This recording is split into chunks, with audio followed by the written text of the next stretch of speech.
Oui les amis, c'est Fabien Klimenko de Cannes dans les Alpes-Maritimes, j'espère que vous allez bien et que cette vidéo vous trouve en forme.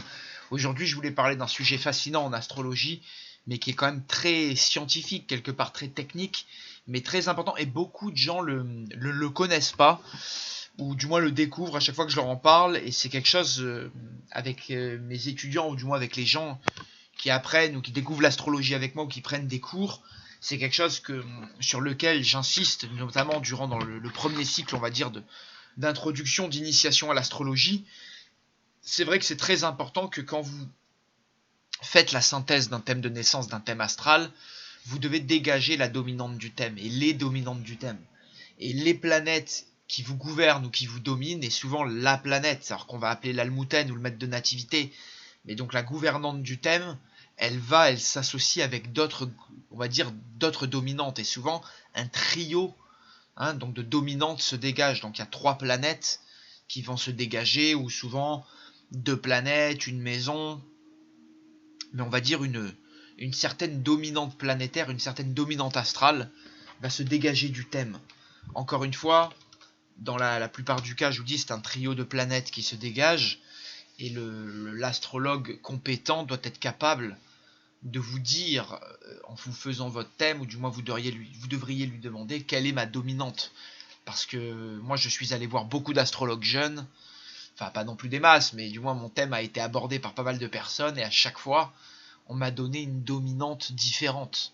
Et c'est vrai que moi-même, on m'a donné une dominante neptunienne, on est allé à me donner une dominante plutonienne, une dominante jupitérienne étant sagittaire, on m'a donné une dominante vénusienne étant ascendant taureau, et on m'a donné beaucoup de dominantes, même une dominante lune noire, certains m'ont donné une dominante uranienne, enfin vous voyez, plein de gens m'ont donné diverses dominantes, et moi après devenant astrologue, j'ai pu recalculer mes dominantes, mes principales dominantes, et faire le tri et trier le bon grain de livret. Parce qu'encore une fois, certains astrologues vont utiliser des techniques ou des méthodes de calcul qui ne sont pas forcément adéquates et révélatrices de votre vraie dominante. Voilà. Voilà, sachez que souvent la planète de votre signe solaire ou associée à votre signe solaire et votre signe d'ascendant peut être l'une des dominantes, mais c'est pas toujours le cas. Donc effectivement, si vous êtes ascendant ou signe solaire bélier, Mars sera important. Si c'est le taureau, ça sera la planète Vénus. Si vous êtes marqué par le signe du Gémeaux, ascendant ou signe solaire, ça sera Mercure. Le Cancer, la Lune. Le Lion, le Soleil. Vierge, ce sera comme le Gémeaux, Mercure. Balance, ce sera comme le Taureau, Vénus.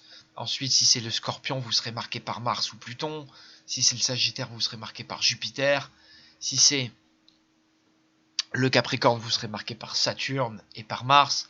Si c'est par le Verseau, vous serez marqué par Uranus et dans certains cas Saturne. Et si c'est par le Poisson, vous serez marqué par les planètes Neptune et Jupiter. Voilà.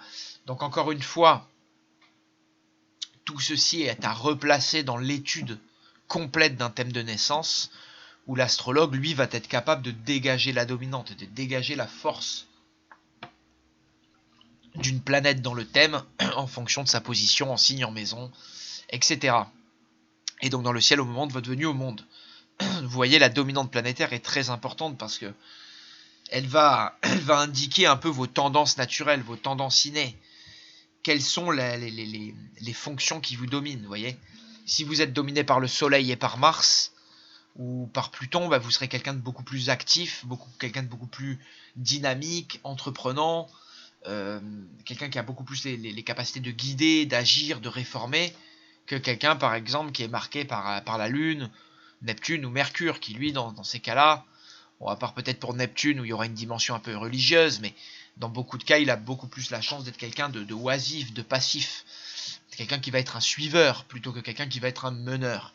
Encore une fois, c'est très intéressant dans les thèmes de voir un peu comment expliquer ça, les tendances, on va dire les dominantes qui peuvent se contrecarrer. Vous voyez, quelqu'un qui a 2 planètes qui sont un peu opposées l'une et l'autre, comme Saturne et Lune, il pourra avoir un conflit, puisque ces planètes, elles font partie de ce qu'on appelle les paires planétaires. C'est encore un autre sujet, mais vous voyez, elles gouvernent des signes qui sont opposés, comme Mercure et Jupiter, par exemple, qui gouvernent Gémeaux et Sagittaire, ou Saturne et Lune qui gouvernent Cancer et Capricorne. Vous voyez, de temps en temps, on a des tendances, comme vous voyez, mais Mars et Vénus. Vous voyez, si quelqu'un a beaucoup de Mars, beaucoup de Vénus, ça peut créer une bipolarité.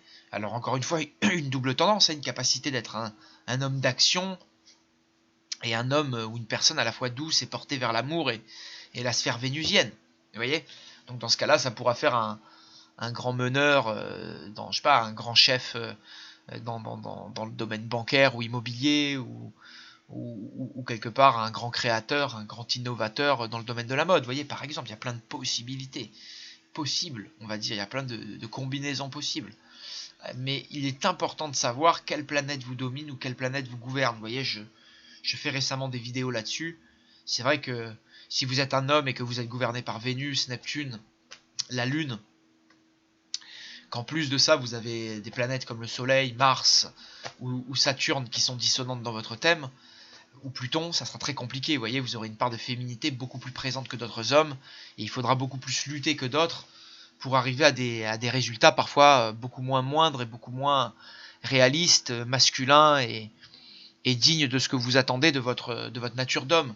A contrario, si vous êtes une femme, que vous êtes très marquée par Mars, Uranus, dans un second lieu comme par Soleil ou Pluton, vous pouvez avoir une vie de femme ou une vie d'épouse ou une vie de mère qui est d'autant plus, on va dire, compliquée ou lésée ou malmenée qu'une femme traditionnelle qui sera beaucoup plus dominée par la Lune, Neptune et des planètes dites féminines. Votre féminité et votre santé et de là votre vie de femme peut s'en ressentir, vous voyez. Donc tout ça c'est à savoir et à prendre en compte. Après, encore une fois, ce sont des grandes lignes, hein, mais ça ne veut pas dire que si vous forcément vous êtes une femme bélier ou ascendant bélier, vous aurez plus de problèmes que d'autres, bien au contraire. Rien n'est joué à l'avance. Il faut regarder, encore une fois, tout cela dans le contexte de votre thème de naissance, des transits que vous allez vivre, etc. dans la vie. Donc encore une fois, ça dépendra de la personne donnée à un moment de sa vie donnée. Mais bien sûr que le thème de naissance va influencer votre vie en général, et que connaître les dissonances qu'on a à notre naissance ou les certaines particularités qu'on va avoir peuvent nous aider à nous prémunir de situations dans la vie, tout comme l'élément qui nous fait défaut dans un thème. Et les planètes qui nous gouvernent sont très importantes à connaître parce qu'elles vont de suite nous diriger vers les choses ou vers ceux dans quoi on est capable d'agir, quoi, vous voyez. Je pense que quelqu'un qui est gouverné par exemple par Neptune, il faudra qu'il ait une dimension artistique ou spirituelle ou mystique dans sa vie, dans sa profession. C'est quelqu'un qui aura besoin plus que d'autres de rêver, de se communier à Dieu, vous voyez. Quelqu'un qui aura une dominante martienne, ce sera quelqu'un où la capacité d'action, d'agir, de réaliser, d'acter sera beaucoup plus importante que d'autres. Et donc l'autorité, la capacité d'être un chef, de diriger une situation, d'amorcer une situation, d'être un meneur, d'être un leader, d'être un champion, d'être un grand sportif sera beaucoup plus facile pour un martien qu'un neptunien, vous voyez. Là encore une fois, quelqu'un qui domine de très bons attributs martiens avec Neptune, vous voyez, peut faire un fabuleux champion dans les sports nautiques, de la natation. C'est d'ailleurs beaucoup ce qu'on a, j'imagine. J'ai pas fait d'exemple, malheureusement, c'est vrai qu'il manque un peu des exemples, mais bon, ça nécessiterait trop de travail. Ce que je veux vous dire, c'est que toutes ces choses sont très intéressantes à dénoter.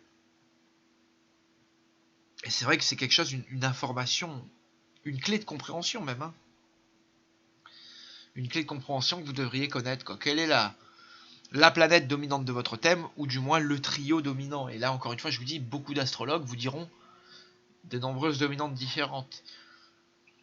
Seul un astrologue qui vous connaîtra bien peut-être, et après avoir étudié et réétudié votre thème de longues heures, pourra justement vous donner une dominante valable. Encore une fois, si vous voulez connaître votre dominante, et la dominante que je vous attribue, et que je dégage de votre thème, n'hésitez pas à m'appeler, à faire votre thème de naissance, à réaliser un entretien avec moi, et vous en saurez de manière évidente beaucoup plus. Voilà. Et là, encore une fois, comme j'ai dit, la dominante va influer toute votre existence. C'est quelque chose d'incroyablement parlant à travers la symbolique. Pour ceux qui sont passionnés de symbolique, c'est quelque chose de très parlant. Vous voyez, par exemple, quelqu'un qui a une dominante uranienne, comme par exemple Adolf Hitler, qui a eu une dominante saturnienne également, mais il a une grosse dominante uranienne, hein, Adolf Hitler. ou Macron par exemple, sont des gens imprévisibles, qui ont des parcours en dents de scie, en montagne russe. C'est souvent des gens très indépendants, très hors du commun, qui n'ont pas des destinées communes, vous voyez, qui n'ont pas des destinées comme les autres. Ils sont souvent très différents de la masse, voire marginales, voire très originaux. Voilà, combiné à d'autres dominantes, ça peut faire certains personnages. On voit qu'Hitler, en plus de cette dominante uranienne, vous voyez, il avait une dominante saturnienne qui se marie mal d'ailleurs avec Uranus. Vous voyez, Saturne, c'est la rigidité, l'autorité, hein, la froideur, l'austérité. Et vous voyez, tout le côté psychorigide et fermé, raciste, xénophobe. Et c'est vrai que qu'en plus, il avait la lune en Capricorne, Hitler. C'est vrai que c'était quelqu'un qui était très très xénophobe et très renfermé sur lui-même, très fermé, vous voyez, et très solitaire. Saturne, avec ce duo de dominantes, lui a pas fait du bien dans son ciel de naissance. D'ailleurs, vous verrez qu'il a ces deux planètes aux angles, hein. Il a Uranus à l'ascendant, Adolf Hitler, et il a Saturne qui est au milieu du ciel, quoi, qui surplombe son ciel de naissance, quoi. C'est un thème vraiment très très marquant, le thème d'Hitler. Et vraiment, vous voyez, donc quand on dit oui, le taureau c'est calme, la balance, il faut bien prendre en compte que Hitler, c'est surtout un uranien, un saturnien, vous voyez, et qu'avec cette dominante de taureau-balance, il a eu justement la capacité à séduire, à plaire, à se fondre dans la masse, à avoir on va dire une capacité à bien s'intégrer et à séduire avec comment dire, des tendances très extrémistes, quoi. Donc voilà, hein. D'ailleurs Hitler, qui était un uranien, les uraniens sont souvent très passionnés d'astrologie. Ils aiment beaucoup l'astrologie, les uraniens. Et c'est vrai que Uranus tend à amener voilà, les gens à se passionner pour l'astrologie. Et Hitler était passionné d'astrologie également. Il a d'ailleurs beaucoup utilisé l'astrologie dans son Reich. Et c'est cela qui lui a permis de faire des attaques éclairs, de réaliser des opérations militaires de premier plan avec grande réussite. C'est qu'Hitler utilisait l'astrologie dans ses tactiques militaires, dans ses discours. Hitler a utilisé l'astrologie à profusion dans son Reich et dans sa politique. Et c'est ce qui lui a fait connaître tous ses succès spectaculaires, hors du commun, et comparé à tous ses prédécesseurs et à beaucoup d'hommes politiques. Et c'est quelque chose qui a été mis en lumière, pas par moi, hein, par Georges Antares. Et Georges Antares a très bien démontré cela. Et quand on regarde effectivement des thèmes de l'Allemagne de l'époque, ou les thèmes d'Adolf Hitler, ou on va dire de hauts dirigeants nazis, avec les opérations, les discours, comment dire, les blitzkrieg ou les événements de propagande ou militaire du Troisième Reich, on voit qu'il y a vraiment une utilisation, bien sûr évidemment négative ici de l'astrologie, mais qu'il y a eu une utilisation et une intention d'Hitler et des nazis d'utiliser l'astrologie. Ça a d'ailleurs, comme je vous dis, longuement été décrypté par Georges Antares et de nombreux astrologues d'ailleurs de l'époque, mais dont Antares, l'astrologue qui est de Belgique, il me semble, en tête de liste. Voilà. Vous devriez donc connaître votre dominante. C'est à ce point important, d'autant plus que la planète qui domine, ou du moins les planètes qui font partie du trio dominant de votre thème, sont importantes à connaître parce que lors de leur transit, ou lorsque des planètes lourdes ou importantes vont transiter ces planètes natales dans votre thème, il va se passer des moments majeurs de votre vie, encore une fois, replacés dans le contexte intégral de tous les transits qu'il y a. Mais c'est vrai que oui, vous aurez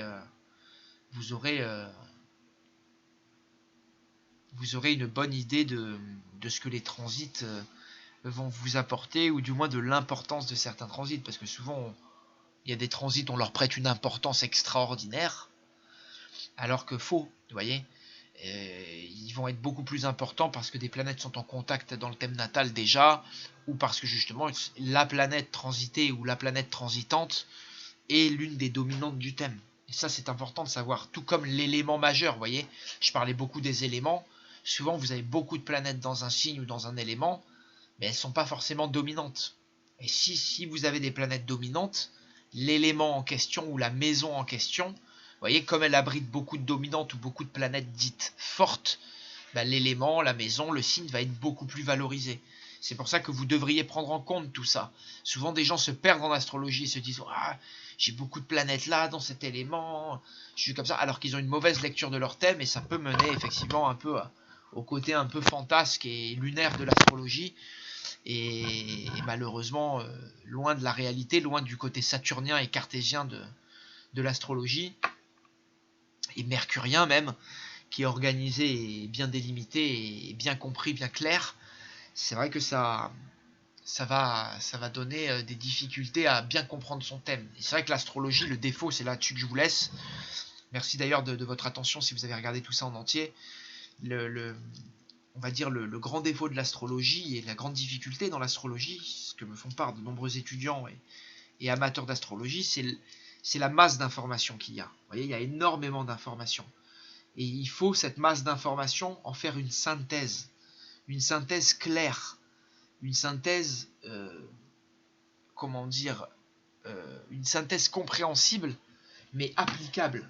Et c'est vrai que de trouver une seule méthode, comme beaucoup vous diront, ouais, c'est les nœuds lunaires. Il n'y a rien d'autre à regarder. C'est les nœuds lunaires, c'est les régents, le reste, c'est que de la merde. Ouais, c'est pas la clé. Il y a toujours tout le thème à regarder, tout à prendre en compte, mais au fur et à mesure, vous trouverez les méthodes, effectivement, de bien comprendre un thème, une situation, si vous pratiquez d'aider une personne en fonction de ses besoins et de ce qu'elle recherche à ce moment-là dans sa vie, grâce à l'astrologie ou grâce à un conseiller. Mais notamment, ce que vous devriez très vite intégrer, que vous soyez le consultant ou la personne qui consulte, vous devriez très vite comprendre quelle est votre dominante. Et si vous travaillez avec des gens en astrologie, vous devriez vraiment leur divulguer leur dominante et leur faire comprendre qu'ils ont une certaine dominante, qu'ils ont un certain trait de direction qui va s'imposer dans leur vie. Et ça, c'est très très important. Voilà. Alors, on n'a rien oublié, je pense que tout est bon. Voilà, hein, je vais vous laisser là-dessus. Et vraiment checker votre dominante. Apprenez à connaître les planètes fortes de votre thème pour savoir quelles sont les autres caractéristiques qui vont être valorisées dans votre thème de naissance et donc dans votre personnalité et dans votre destinée.